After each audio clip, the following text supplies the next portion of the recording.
Hello, welcome to A Tales of Horror. Number one.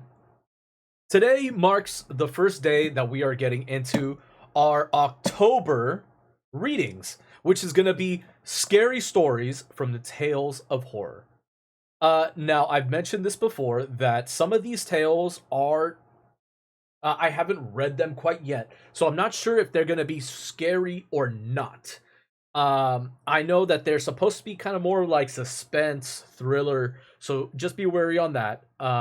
If I feel that the aesthetic of the stories aren't fitting for October, I will go outside of the book novelizations and I will go to look for more stories outside of this book. Just a heads up on that. Um, but the playlist will be consistent of horror themed, Halloween themed stories for this month. So let's get started into this. And also, if you're watching from YouTube, make sure you hit that like and subscribe. It goes a long way. Thank you. H.P. Lovecraft's Tales of Horror. We're gonna skip the introduction because who reads the introductions, right? No one cares about the authors. All right. Tale number one. Dagon.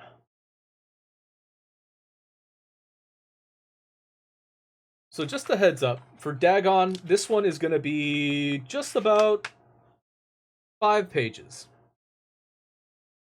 Not too bad. Okay. I am writing this under an appreciable mental strain, since by tonight I shall be no more. Penniless, and at the end of my supply of the drug which alone makes life endurable, I can bear the torture no longer, and shall cast myself from this garret window into a squalid street below. Do not think from my slavery to morphine that I am a weakling or a degenerate. When you have read these hastily strewn pages, you may guess, though never fully realize, why it is that I must have forgetfulness or death. It was in one of the most open and least frequented parts of the broad Pacific that the pack of which I was a supercargo fell a victim to the German sea raider. The Great War was then at its very beginning, and the enemy's navy had not reached its later degree of ruthlessness, so that our vessel was made a legitimate prize, whilst we of her crew were treated with all the fairness and consideration due to us as naval prisoners. So liberal, indeed, was the discipline of our captors, that 5 days after we were taken, I managed to escape alone in a small boat with water and provisions for a good length of time. When I finally found myself adrift and free, I had but little idea of my surroundings. Never a, a competent navigator, I could only guess vaguely by the sun and stars that I was somewhat south of the equator. Of the longitude I knew nothing, and no island or coastline was in sight. The weather kept fair, and for uncounted days I drifted aimlessly beneath the scorched sun, waiting either for some passing ship or to be cast on the shores of some habitable land. But neither ship nor land appeared, and I began to despair in my solitude upon the heaving vastness of unbroken blue. The change happened whilst I was asleep. Its detail I shall never know, for my slumber, through troubled and dream infested, was continuous. When at last I awakened, it was to discover myself half sucked into a slimy expanse of hellish black mirror, which extended about me in monotonous undulations as far as I could see, and in which my boat lay grounded some distance away. Though one might well imagine at my first sensation would be of wonder at so prodigious and unexpected a transformation of scenery, I was in reality more horrified than astonished, for there was in the air and in the rotting soil a sinister quality which chilled me to the very core. The region was putrid, with the carcasses of decaying fish and of other less discernible things which I saw protruding from the nasty mud of the unending plain. Perhaps I shall not hope to convey in mere words the unutterable hideousness that can dwell in absolute silence and barren immensity. There was nothing within hearing, and nothing in sight save a vast reach of black slime. Yet the very completeness of the stillness and the homogeneity of the landscape oppressed me with nauseating fear. The sun was blazing down from a sky which seemed to me almost black in cloudless cruelty, as though reflecting the inky marsh beneath my feet. As I crawled into the stranded boat, I realized that only one theory could explain my position.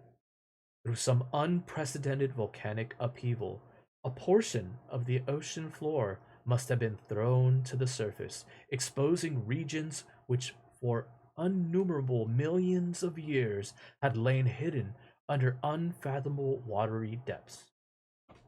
So great was the extent of the new land which had risen beneath me that I could not detect the faintest noise of the surging ocean, strain my ears as I might, nor were there any seafowl to prey upon the dead things. For several hours I sat thinking or brooding in the boat, which lay upon its side and afforded a slight shade as the sun moved across the heavens. As the day progressed, the ground lost some of its sickness and seemed likely to dry sufficiently for traveling purposes in a short time. The night I slept but little, and in the next day I made for myself a pack containing food and water, preparatory to an overland journey in search of the vast vanished sea and possible rescue. On the third morning, I found the soil dry enough to walk upon with ease.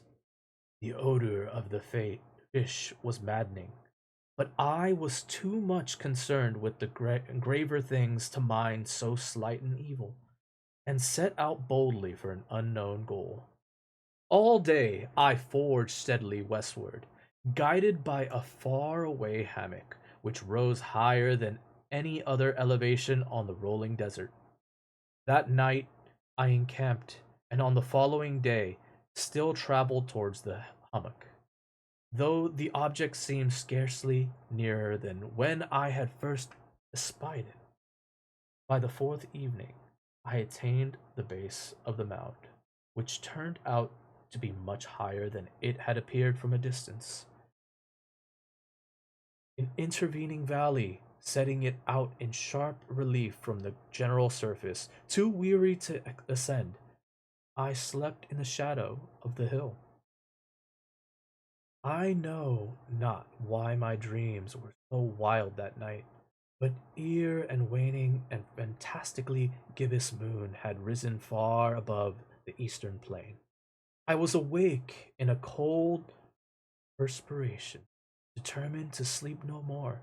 Such visions as I had experienced were too much for me to endure again, and in the glow of the moon I saw how unwise I had been to travel by day. Without the glare of the parching sun, my journey would have cost me less energy. Indeed, I now felt quite able to perform the ascent which had deterred me at sunset. Picking up my pack, I started for the crest of the eminence. I had said that the unbroken monotony of the rolling plain had a source of vague horror to me, but I think my horror was greater when I gained the summit of the mound and looked down the other side into an immeasurable pit or canyon, whose black recesses the moon had not yet soared high enough to illuminate. I felt myself on the edge of the world, peering over the rim into a fathomless chaos of eternal night. though my terror ran curious reminiscence of Paradise Lost and of Satan's hideous climb through the unfashioned realms of darkness. As the moon climbed higher in the sky, I began to see that the slopes of the valley were not quite so perpendicular as I had imagined. Ledges and outcroppings of the rock afforded fairly easy footholds for a descent, whilst after a drop of a few hundred feet, the declivity became very gradual. Urged on by an impulse which I cannot definitely analyze, I scrambled with difficulty down the rocks and stood on the gentler slope beneath, gazing into the Stygian deeps where no light had yet penetrated. Yet at once my attention had captured by a vast and singular object on the opposite slope, which rose steeply about 100 yards ahead of me. An object that gleamed whitely in the newly bestowed rays of the ascending moon. That it was merely a gigantic piece of stone, I soon assured myself, but I was conscious of a distinct impression that its contour and location were not altogether the work of nature. A closer scrutiny filled me with sensations I cannot express, for despite its enormous magnitude and its position in an abyss which had yawned at the bottom of the sea, which the world was young, I perceived beyond a doubt that the strange object was a well shaped monolith, whose massive bulk had known the workmanship and perhaps the worship of living and thinking creatures. Dazed and frightened, yet not without a certain thrill of the scientist or archaeologist's delight, I examined my surroundings more closely.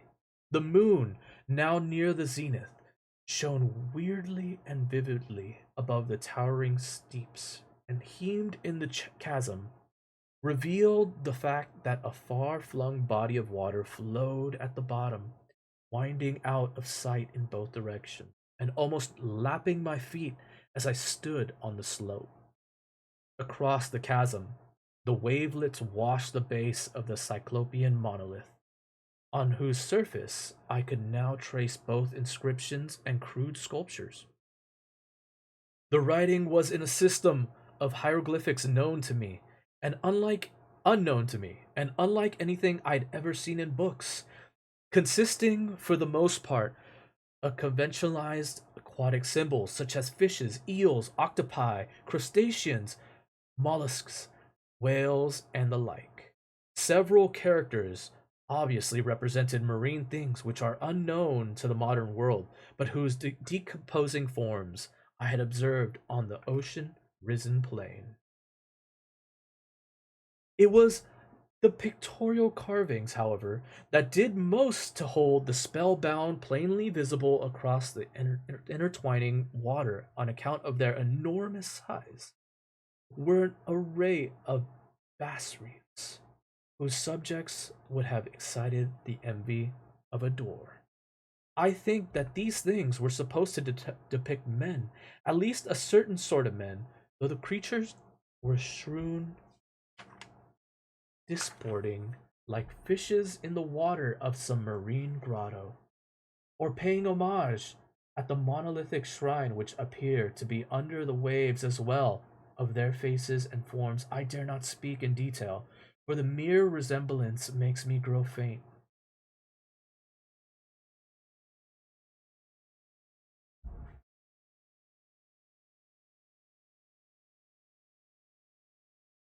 Oh my god, I lost my place. Okay. There it is. Grotesque beyond the imagination of a Poe or a Bulwer. They were damnably human, in general outline despite webbed hands and feet, shockingly wide and flabby lips, glassy, bulging eyes, and other features less pleasant to recall. Curiously enough, they seemed to have been chiseled badly, out of proportion with their scenic background. For one of the creatures was strewn in the act of killing a whale, represented as but little larger than himself. I remarked, as I say, their grotesqueness and strange size, but in a moment decided that they were merely the imaginary gods of some primitive fishing or seafaring tribe. Some tribe whose last descendant had perished eras before the first ancestors of the Piltdown or the Neanderthal man was born. Awestruck at this unexpected glimpse into a past beyond the conception of the most daring anthropologist, I stood musing whilst the moon cast queer reflections on the silent channel before me. Then I suddenly saw it, with only a slight churning to mark its rise to the surface. The thing slid into view from the dark waters, vast, Polyphemus like, and loathsome. It darted like a stupendous monster of nightmares to the monolith, about which it flung its gigantic scaly arms, and while it bowed its hideous head and gave vent to certain measured sounds, I think I went mad then. Of my frantic ascent of the slope and cliff, and my delirious journey back to the stranded boat, I remember little. I believe I sang a great deal, and laughed loudly when I was able to sing. I have indistinct recollections of a great storm some time after I reached the boat. At any rate, I know I heard pearls of thunder and other tones which nature utters only in wild and terrible moods. When I came out of the shadows, I was in a San Francisco hospital, brought thither by a captain of the American ship which had picked up my boat in mid ocean. In my delirium, I had said much, but found that my word had been given scant attention. Of my land upheaval in the Pacific, my rescuers knew nothing, nor did I deem it necessary to insist upon a thing which I knew they could not believe. Once I sought out a celebrated and and ethnologist. Oh God! Once I sought out a celebrated ethnologist and amused him with a peculiar question regarding the ancient Philistine legend of Dagon, the fish god, which soon perceiving that he was hopelessly conventional, I did not press my inquiries. It is at night, especially when the moon is gibbous and waning, that I see the thing. I tried morphine, but the drug has given me only transient surcease. Surcease? Surcease? And has drawn me into its clutches as a hopeless slave. So now I am to end matters, having written a full account for the information or the contemptuous amusement of my fellow men.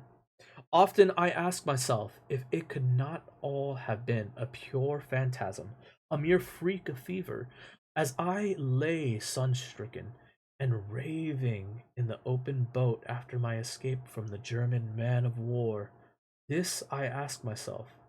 But ever does there comfort comes before me a hideous vivid vision in reply. I cannot think of the deep sea without shuddering, as the nameless thing that may at this very moment be crawling and floundering on its slimy bed, worshipping their ancient stone idols and carving their own detestable likenesses on submarine obelisks of water soaked granite. I dream of a day when they may rise above the billows to drag down in their reeking talons the remnants of puny, war exhausted mankind, of a day when the land shall sink and the dark ocean floor shall ascend amidst universal pandemonium. The end is near. I hear a noise at the door, as of some immense slippery body lumbering against it. I shall not find it shall not find me. God, that hand, the window, the window.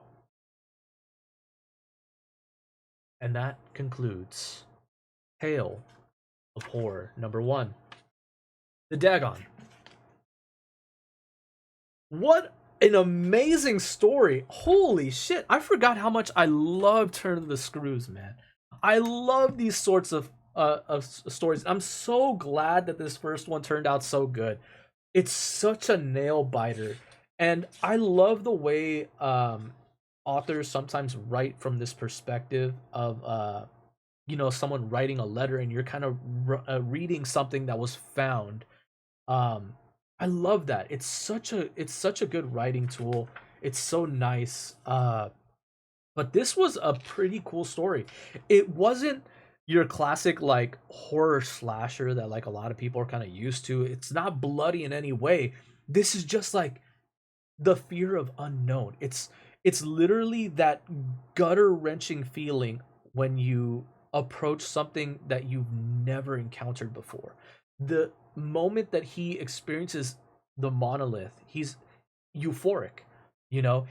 As an anthropologist, he's excited to learn new things about this culture that no one's ever discovered, only to come in contact with this creature that he's never seen before, that literally drives him mad upon hearing the screeches and sounds that it gutters.